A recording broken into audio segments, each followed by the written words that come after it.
तो आज हम डिस्कस करेंगे लाइफ, डेथ और आफ्टर डेथ के बारे में कि जीवन क्या है, मृत्यु क्या है और मृत्यु के बाद क्या होता है। जब मैंने पिछली वीडियो में लाइफ के पर्पस के बारे में डिस्कस करा तो उसमें मैंने लाइफ एज अ टॉपिक भी टच करा कि जीवन का नेचर क्या है, कैसे इस धरती पर इंसान रूप में जीवन इवॉल्व हुआ।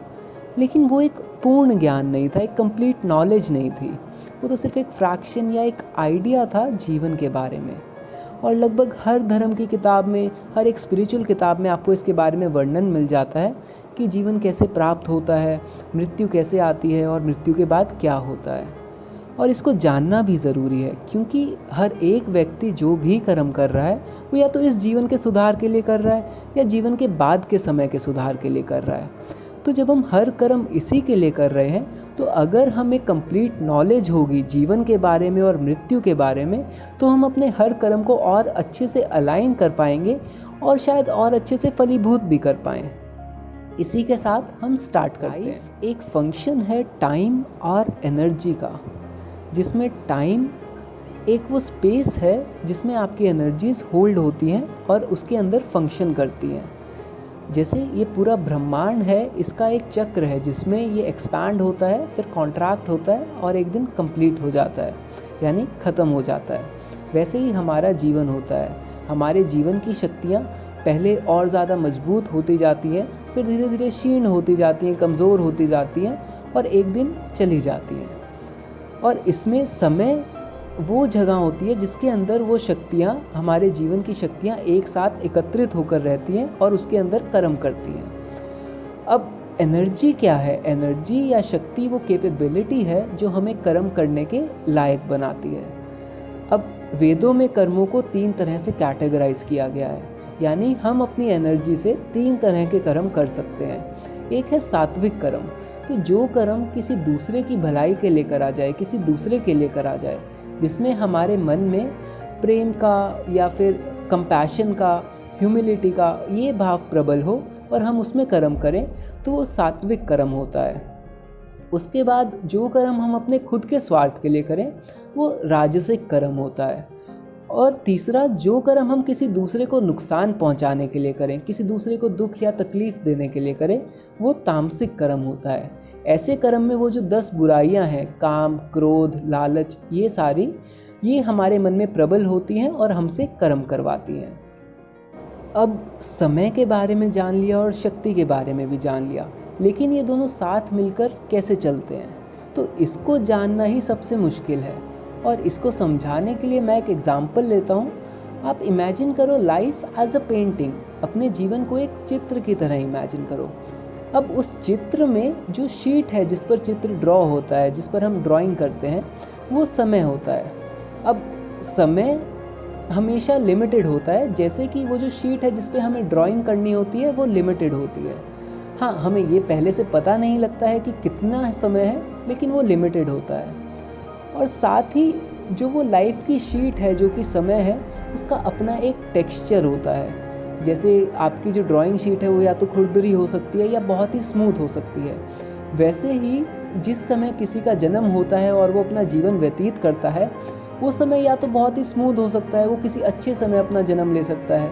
जैसे कि आज के समय में हमारी टेक्नोलॉजी बहुत जल्दी से डेवलप हो रही है, बहुत ही प्रोग्रेसिव टाइम है और साथ ही के साथ बहुत सारे काम अब आसान बन गए हैं। आजकल खाना, पानी, ये सारा आपके घर के दरवाजे पे अवेलेबल है। और हो सकता है कि किसी का जीवन बहुत ही खुरदुरे, बहुत ही मुश्किल समय में आए, किसी पैंडमिक के टाइम में या किसी युद्ध के समय में। तो वो जो सिचुएशन है, वो जो कॉन्टेक्स्ट है जिसमें जीवन चलता है, जो सिचुएशनल है, वो उसका नेचर होता है। और वैसे जैसे आपकी ड्राइंग शीट का एक टेक्सचर होता है। अब उसके बाद एक और चीज़ जो लाइफ के बारे में नोटिसेबल है और प्रोमिनेंट है, वो ये है कि वो जो टाइम है, वो जो शीट है, वो हमेशा ब्लैंक नहीं होती है। उस शीट पर पहले से ही कुछ एक डॉट्स अंकित होते हैं। वो डॉट्स आपके लाइफ इवेंट होते हैं जो पहले से ही प्री डिसाइड हो चुके हैं। अब क्या वो पिछले जन्म से होते हैं? क्या हम उन्हें चेंज नहीं कर सकते? ये सारे सवाल हम वीडियो के एंड तक जान जाएंगे। अभी के लिए मैं इतना ऐड ऑन करता हूँ कि आपकी लाइफ में सारी चीज़ें आप कंट्रोल नहीं करते हैं। बहुत सारी चीज़ें होती हैं जो पहले से ही आपके लिए डिसाइड हो जाती हैं। जैसे आप किस परिवार में जन्म लेंगे, आपके माता पिता का आपके प्रति बर्ताव क्या रहेगा, आपके दोस्त आप किस पहले स्कूल में जाना शुरू करेंगे, आपकी कुछ टेंडेंसीज़ कि क्या चीज़ें आपको आकर्षित करती हैं, क्या चीज़ें आपको आकर्षित नहीं करती। बहुत सारी चीज़ें ऐसी होती हैं जो आपके लिए पहले से ही डिसाइड हो जाती हैं या वो सिचुएशनली डिसाइड हो जाती हैं, और उनके बेसिस पर ही आपके लाइफ के बहुत सारे इवेंट्स डिसाइड हो जाते हैं। तो और वो इवेंट्स आपके समय पे, आपकी उस ड्राइंग शीट पे पहले से ही अंकित रहते हैं। अब एनर्जी उसमें कैसे फंक्शन करती है? एनर्जी से आप कर्म करते हैं, और जैसे जैसे आप कर्म करते हैं तो वो उस ड्राइंग शीट पर एक लाइन ड्रॉ करना शुरू कर देती है, एक चित्र बनाना शुरू कर देती है, और वो लाइन उन सारे डॉट्स जो पहले से प्री डिसाइडेड इवेंट्स हैं उनको क्रॉस करते करते आगे बढ़ती रहती है लास्ट इवेंट तक। अब वो लास्ट इवेंट कहाँ पर प्लेस्ड है? वो लास्ट इवेंट आपकी जो ड्राइंग शीट है उसके बिल्कुल एंड पॉइंट पे प्लेस्ड होता है, और वो होता है मृत्यु। तो अब धीरे धीरे आपकी जो एनर्जीज़ हैं वो उस मृत्यु की ओर बढ़ना शुरू कर देती हैं और क्षीण होने लग जाती हैं। अब बहुत बार आपने सुना होगा कि किसी व्यक्ति की आकस्मिक मृत्यु हो गई या अकाल मृत्यु हो गई। तो वो मृत्यु क्या होती है? अगर किसी की एनर्जी क्षीण नहीं हुई होती, कमज़ोर नहीं होती, किसी की युवान अवस्था में ही मृत्यु हो जाती है, तो लोग कहते हैं कि इसकी मृत्यु आकस्मिक हो गई क्योंकि ये और कर्म कर सकता था, अभी इसकी एनर्जीज प्रबल थी।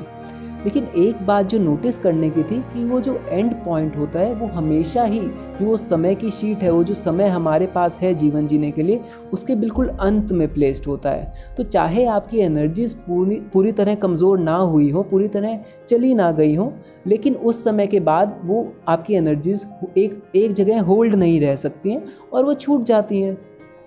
तो इसीलिए काल कभी भी अकाल नहीं हो सकता है, मृत्यु कभी भी आकस्मिक नहीं हो सकती है, वो हमेशा समय पर ही आती है। अगर काल ही अकाल होने लगा तो इस प्रकृति में समयबद्ध क्या रहेगा? तो अब जैसे जैसे हम कर्म करते हैं और उस लास्ट पॉइंट की ओर बढ़ रहे होते हैं, वैसे वैसे जैसे वो कर्म की रेखा बढ़ती है उस चित्र में रंग भी भरने शुरू हो जाते हैं। अब वो रंग क्या हैं? वो हैं हमारे इमोशंस, जिनके बेसिस पर डिसाइड हो रहा था कि वो कर्म किस प्रकार का है, सात्विक है, राजसिक है या तामसिक है।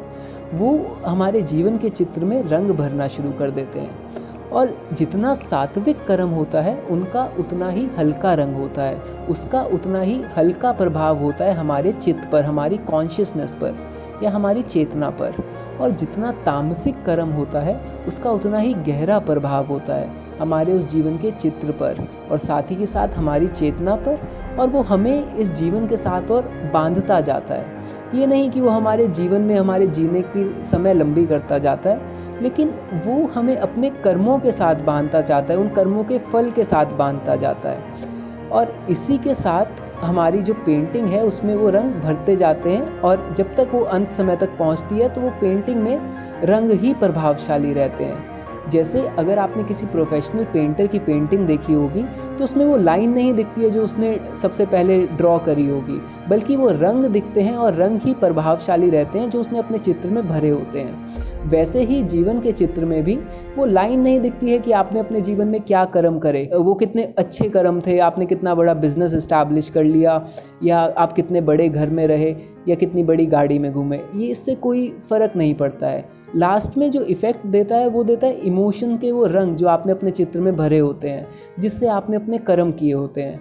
और जब पेंटिंग कंप्लीट हो जाती है तो वो ही रंग ही प्रभावशाली रहते हैं। इसमें मैं थोड़ा सा आउट ऑफ टॉपिक जाके, आउट ऑफ कॉन्टेक्स्ट जाके एक चीज़ ऐड ऑन करना चाहूँगा कि जब वो लास्ट पॉइंट, जब वो मृत्यु आता है, उस समय जिस इमोशंस, जिस भाव के साथ हम मृत्यु को प्राप्त होते हैं, उस इमोशन का हमारे जीवन के चित्र पे सबसे हाईलाइटेड प्रभाव रहता है, वो प्राइमा फेसी रह जाता है। तो अगर किसी ने अपने जीवन में कैसे भी कर्म करे हो, कैसे भी इमोशंस के साथ अपना जीवन व्यतीत करा हो, किसी भी भाव में अपना जीवन जिया हो, जब वो मृत्यु के समय जिस भाव में मृत्यु को प्राप्त होता है उसका सबसे गहरा प्रभाव होता है, और वो बाकी सारे प्रभाव को कहीं ना कहीं थोड़ा सा हल्का कर देता है। हाँ, ये थोड़ा सा स्पिरिचुअल हैक है, कहाँ काम आएगा आगे जान लेंगे, बट इस समय ये जानना थोड़ा सा ज़रूरी था। अब जब हमने जान लिया कि वो रंग भरते जाते हैं और फिर हमारी मृत्यु हो जाती है, तो और हमारे कर्मों के जो प्रभाव होते हैं वो हमारे साथ बंध जाते हैं। अब जो ये शरीर है मृत्यु के बाद ये अपने सोर्स में वापस चला जाता है, यानी कि मिट्टी में मिल जाता है। वैसे ही जो हमारी चेतना है वो इस ब्रह्मांड की चेतना में मिल जाती है। और जो जिन कर्मों के साथ हम बंधे होते हैं, जिस प्रभाव को हम अपने साथ लेकर चल रहे होते हैं, वो सिर्फ कर्म नहीं होते। कर्म तो कहीं चले गए हैं, वो कर्म अब मायने नहीं रखते। एक वो जो भाव जिसके साथ हम बंधे रहते हैं, वो हमारे साथ साथ उस ब्रह्मांड की चेतना में विलीन हो जाता है। अब ब्रह्मांड की चेतना है या नहीं है, तो ये सोचना कि सिर्फ इस धरती पर ही जीवन है या सिर्फ कुछ ही चीज़ें हैं जो जीवित हैं, ये बहुत ही एक छोटी सोच हो जाएगी जीवन के बारे में। इस पूरे ब्रह्मांड की अपनी एक चेतना है। जितना आप जीवित हैं, जितना मैं जीवित हूँ, उतना ही ये ब्रह्मांड जीवित है। उस ब्रह्मांड की चेतना में सभी जीवों की चेतना जाके मिल जाती है। अब कैसे मिलती है? जैसे मैंने कहा था कि जीवन का एक रंग बन जाता है, एक चित्र बन जाता है। अब पूरे ब्रह्मांड की एक चेतना है, उसमें जैसे सात्विक रंग सबसे ऊपर है, सबसे हल्का, और फिर धीरे धीरे धीरे वो गहरा होता जा रहा है। तो अब किसी ने अपना जीवन अगर पूरा क्रोध में बिताया होगा और सारे तामसिक कर्म किए होंगे, तो उसकी चेतना, वो जो गहरे रंग वाली तामसिक चेतना है, उसका हिस्सा बन जाती है। और एक बार जब विलीन हो जाती है, जब हिस्सा बन जाती है, तो उसे कोई अलग नहीं कर सकता है। जैसे एक बुलबुला होता है, बुलबुले के अंदर हवा होती है। अब जैसे ही वो बुलबुला फट जाता है, तो वो हवा आसपास की जो हवा है उसमें विलीन हो जाती है, फिर उसे कोई अलग नहीं कर सकता। अगर आप एक नया बुलबुला फुलाएंगे तो उसके अंदर हवा होगी, जो बाहर की हवा का एक हिस्सा ज़रूर होगी, पर वो वही हवा नहीं हो सकती है जो पहले विलीन हो चुकी है। वैसे ही जब नया जीवन इस धरती पर आता है या किसी और प्लैनेट पर भी आता है, अब क्या एलियंस हैं या नहीं, किसी और टॉपिक, किसी और वीडियो में डिस्कस करेंगे। लेकिन अभी के लिए जब भी कोई नया जीवन आता है, तो वो उस ब्रह्मांड की चेतना में से एक हिस्सा लेकर आता है, और वो हिस्सा कभी भी पिछले जीवन का हिस्सा नहीं हो सकता है। बहुत सारे जीवन खत्म होकर वहाँ विलीन हुए हैं, बहुत सारे जीवन वहाँ से आ गए हैं, लेकिन वो अपनी एक टेंडेंसीज लेकर आता है। अब जो टेंडेंसीज वो लेकर आता है, वो उसके जीवन में प्रबल रहती हैं और वो उसके समय का हिस्सा बन जाती है, उस शीट का टेक्सचर बन जाती है, और उसी से उसके बहुत सारे इवेंट्स प्री डिसाइड हो जाते हैं। जैसे अगर कोई तामसिक कॉन्शियसनेस के साथ जन्म लेता है, तो उसके बाद उसके जीवन में उसका जो टेंडेंसीज हैं, उसे क्रोध बहुत जल्दी आ जाएगा, लालच बहुत जल्दी आएगा, वो सारा जीवन इसी में व्यतीत करता जाएगा जब तक कि वो जागृत ना हो जाए। क्या इन चीज़ों को हम चेंज कर सकते हैं? थोड़ी देर में आते हैं। अभी के लिए जब तक वो जागृत ना हो जाए, तब तक वो ऐसे ही अपनी टेंडेंसीज के तरह ही अपने जीवन को व्यतीत करता जाएगा। अब इससे जो बात क्लियर होती है वो ये है कि कभी भी किसी भी व्यक्ति का जो जीवन है, वो दोबारा वही जीवन वापस नहीं आता। जो जीवन आप अभी इस समय महसूस कर रहे हैं, इस समय आप जिस जीवन को जी रहे हैं, वो जीवन आपको दोबारा कभी नहीं मिल सकता है। तो इस जीवन को सबसे अच्छे ढंग से जीना चाहिए, सबसे बेहतरीन ढंग से जीना चाहिए। और एक बार जब मृत्यु हो जाएगी, तो ये शरीर अपनी जगह वापस जाएगा और आपकी चित्त अपनी जगह वापस जाएगी, और फिर वो जो अपनी जगह से जब दोबारा जीवन में आएगी, तो वो उस पूरे ब्रह्मांड का एक हिस्सा लेकर वापस आएगी। तो अब ऐसे तो ये चक्र चलता रहेगा। अब हम अपने सोर्स में भी मिल गए, तो ये चक्र ख़त्म कहाँ हो रहा है? तो जैसे मैंने कहा था कि सात्विक कर्म का सबसे कम प्रभाव होता है और वो आपको बंधन में नहीं बांधते हैं। तो इससे मेरा अर्थ ये था कि जो व्यक्ति सात्विक कर्म करता रहता है अपने जीवन में, या उन भाव में रहता है जो सात्विक कर्म करवाते हैं, तो उससे वो इस जीवन के साथ बंधता नहीं है। उसकी जो कॉन्शियसनेस है वो स्पॉटलेस हो जाती है, वो प्योरीफाई हो जाती है, वो अपने आप साफ हो जाती है। उसमें फिर कोई भी डॉट्स, कोई भी मार्क्स नहीं रहते हैं। वो जब एक ही भाव में स्थित रह पाता है, तो उसकी कॉन्शियसनेस का कोई एक अपना टेक्सचर नहीं रहता है। वो फिर नथिंगनेस बन जाती है, वो फिर कुछ भी नहीं रहती है। वो ह्यूमिलिटी होता है, ह्यूमिलिटी से आपकी ईगो ख़त्म हो जाती है। ईगो ख़त्म होते ही, जैसे ही वो ईगो ख़त्म होती है, तो आपकी जो वो कॉन्शियसनेस में वो जो रंग है, वो जो प्रभाव है, वो समाप्त हो जाते हैं। और फिर जब आपकी मृत्यु होती है, जब ऐसे व्यक्ति की मृत्यु होती है, तो वो उस कॉन्शियसनेस का हिस्सा नहीं बनता है। उसके पास कुछ है ही नहीं जो उसका हिस्सा बन सके। वो तो फिर मुक्त हो जाता है, वो फिर कुछ भी नहीं रहता। वो फिर जो पूरे ब्रह्मांड का सोर्स है, जो सभी चीज़ों का सोर्स है, उसमें मिल जाता है। वो कुछ नहीं में कुछ नहीं हो जाता है। अब जब हमने मुक्ति के बारे में डिस्कस कर लिया, तो अब हम ये जानते हैं कि हम अपनी लाइफ को कितना कंट्रोल कर सकते हैं, कितने इवेंट्स को हम चेंज कर सकते हैं। तो बात यह है कि जो व्यक्ति जागृत हो जाता है, जो कॉन्शियस होता है, जो जान रहा होता है कि वो किस इमोशन में बहकर कौन सा कर्म कर रहा है, और फिर अपने मन को कंट्रोल कर पाता है कि उसे किस इमोशन को अपने मन में बिठा कर रखना है, ताकि वो बिना बंधन के अपने कर्म कर सके, वो अपने जीवन को कंट्रोल भी कर पाता है और अपने जीवन में मुक्ति की ओर भी बढ़ता रहता है। उसका जीवन के बाद भी जो समय है वो भी सुखद ही होगा। अब क्या हम इससे अपने इवेंट्स को चेंज भी कर पाते हैं? तो जो व्यक्ति जागृत है, जो इवेंट्स के हिसाब से अपने इमोशंस को डिसाइड नहीं कर रहा, उसे फ़र्क ही नहीं पड़ता है कि उसे इवेंट्स चेंज करने भी चाहिए या नहीं, वो अपने एक भाव में स्थित रह पाता है। लेकिन फिर भी अगर हम चाहें कि कुछ इवेंट्स अपने जीवन में ना ही आए और आप इस बात पे अड़ जाएं, तो फिर बिल्कुल, अगर आप जागृत हैं तो आप अपने जीवन में कोई भी इवेंट को चेंज भी कर सकते हैं और कोई नया इवेंट लिख भी सकते हैं। अब इसका मैं एक रेफरेंस दूंगा कि जैसे एक छोटा बच्चा एक नया अक्षर लिखना सीखता है, तो उसके टीचर जो है उसकी कॉपी में कुछ एक डॉट्स बना के दे देते हैं, जिससे वो अपनी लाइंस को कनेक्ट करता है और अपना अक्षर लिख पाता है। लेकिन जैसे जैसे वो बड़ा हो जाता है, जैसे जैसे वो और अभ्यस्त हो जाता है और समझदार हो जाता है, तो फिर उसे उन डॉट्स की ज़रूरत नहीं पड़ती है। वो अपना अक्षर बिना उस डॉट्स के लिख सकता है, और अक्षर ही क्यों, वो फिर पूरा शब्द लिख सकता है जिसका एक अर्थ हो, और वो उस शब्द को बिना किसी डॉट को कनेक्ट करे लिख पाता है। तो वैसे ही अगर कोई जागृत नहीं है और वो अपने इवेंट्स को स्किप करने की सोचे या हटाने की सोचे, तो वो और ही मुसीबत में जाएगा। वो कुछ नहीं लिख पाएगा, कुछ नहीं कर पाएगा, और शायद वो अपने डर या इस संघर्ष में ही अपने जीवन को व्यतीत कर देगा। लेकिन अगर कोई जागृत है तो उसे फ़र्क नहीं पड़ता है कि कौन सा डॉट है, क्या है, वो बिना डॉट्स के भी अपने अक्षर लिख सकता है और एक मीनिंगफुल लाइफ जी सकता है। इसी के साथ हमने ये डिस्कस करा कि हम क्या करते हैं, लेकिन हमने रिजल्ट्स के बारे में डिस्कस नहीं करा कि हम डिसाइड कर पाएंगे अगर हम जागृत हो जाएंगे कि हमें क्या करना है, पर कितना हिस्सा है जो हम फल का अपने लिए निर्धारित करते हैं, रिजल्ट्स का अपने लिए निर्धारित करते हैं अपने कर्मों से। कर्मों के ऊपर जैसे मैंने कहा था, एक और वीडियो बनाऊंगा जिसमें मैं ये डिस्कस करूंगा, और साथ ही के साथ मन को कैसे कंट्रोल किया जाए, कैसे एक ही भाव में अपने जीवन को जिया जाए, कैसे सिचुएशन के साथ साथ अपने भाव को चेंज ना किया जाए, जिससे कि हम अपने जीवन को मुक्ति की ओर लेके जा सकते हैं, ना कि किसी चीज़ से बंध जाएं। इसके ऊपर भी मैं एक अलग से वीडियो बनाऊंगा। ये वीडियो इतनी ही बहुत है, शायद बहुत ज़्यादा कंफ्यूजिंग हो सकती है, लेकिन अगर कोई इसकी एसेंस को समझ जाएगा तो जीवन बिल्कुल इसी प्रकार में फंक्शन करता है। और एक लास्ट में एक चीज़ ऐड ऑन करना चाहूँगा। मैंने वेदों से एक रेफरेंस लिया सात्विक, राजसिक, तामसिक कर्मों का। वो सिर्फ मैंने नाम के लिए लिया है, ताकि मैं एक हर कर्म की कैटेगरी को एक नाम दे सकूं। बाकी ये जो सत्य है ये हर धर्म, हर व्यक्ति, हर इंसान के लिए एक ही रहता है। इसके अलावा अगर सोचने का ही तरीका है, अगर धार्मिक सोच ही रखनी है, तो समय को काल भी कहा जाता है, और काल भगवान शिव का, महाकाल का एक नाम ही है, और शक्ति तो माँ पार्वती यानी कि भगवान शिव का एक हिस्सा ही है। तो इससे इस स्टोरी को, ये जो थ्योरी है, इसको एक कॉन्टेक्स्ट दिया जा सकता है जो कि एक रिलीजियस कॉन्टेक्स्ट है।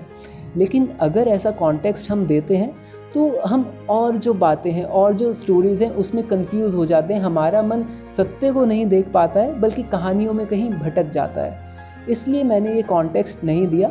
बाकी धार्मिक तरीके से भी इन सब चीज़ों को समझाया जा सकता है और समझा भी जा सकता है। शायद मैं अब एक और वीडियो सीरीज़ शुरू कर दूं जिसमें मैं अलग अलग कहानियां सुनाऊं, शायद धर्मों की या शायद मोरल्स की अलग अलग। लेकिन जो ये थ्योरीज़ हैं, जो ये ज्ञान की बातें हैं, इसमें मैं किसी भी स्टोरी को लगाने से पहले बहुत सोच लेता हूँ, ताकि आप इसे किसी और कॉन्टेक्स्ट में ना समझ जाएं।